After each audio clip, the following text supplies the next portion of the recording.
സിഡ്നിയിലെ പള്ളിയിൽ കത്തിയാക്രമണം നടത്തിയ കൗമാരക്കാരനെതിരെ പോലീസ് തീവ്രവാദ കുറ്റം ചുമത്തി. മതതീവ്രവാദ പ്രേരണയാലാണ് 16-കാരൻ ആക്രമണം നടത്തിയെന്നതാണ് പോലീസിന്റെ പ്രാഥമിക കണ്ടെത്തൽ. ജീവപര്യന്തം തടവ് ലഭിക്കാവുന്ന കുറ്റമാണ് കുട്ടി കുറ്റവാളിക്കെതിരെ ചുമത്തപ്പെട്ടിരിക്കുന്നത്. ആക്രമണം നടത്താൻ അക്രമി തന്റെ വീട്ടിൽ നിന്ന് സിഡ്നിയുടെ പടിഞ്ഞാറൻ ഭാഗത്തിലെ വൈക്ലി പ്രദേശത്ത് സ്ഥിതി ചെയ്യുന്ന ക്രൈസ്റ്റ് ദ ഗുഡ് ഷെപ്പേർഡ് പള്ളിയിലേക്ക് 90 മിനിറ്റ് യാത്ര നടത്തിയെന്നും പോലീസ് പറയുന്നു. പ്രവാചകൻ മുഹമ്മദ് നബിയെ അധിക്ഷേപിച്ചതായി ആക്രോശിച്ചാണ് മെത്രാൻ മാർ മാരി ഇമ്മാനുവലിനെയും വൈദികൻ ഫാദർ ഐസക് റോയലിനെയും കൗമാരക്കാരൻ കുത്തിയത്.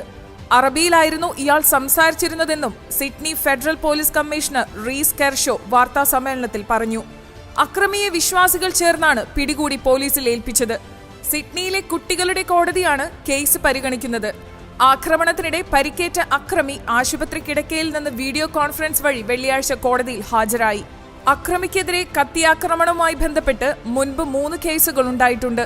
കൗമാരക്കാരന് മാനസികാസ്വാസ്ഥ്യമുണ്ടെന്ന് ഇയാളുടെ അഭിഭാഷകൻ കോടതിയെ അറിയിച്ചു. ഇതോടെ കൗമാരക്കാരന്റെ മാനസിക നില പരിശോധിക്കാൻ മജിസ്ട്രേറ്റ് നിർദ്ദേശിച്ചു. ജൂൺ 14 വരെ അക്രമിയെ റിമാൻഡ് ചെയ്തു. ആശുപത്രിയിൽ നിന്ന് വിട്ടാൽ ഇയാളെ ജുവനൈൽ ഹോമിൽ പ്രവേശിപ്പിക്കും.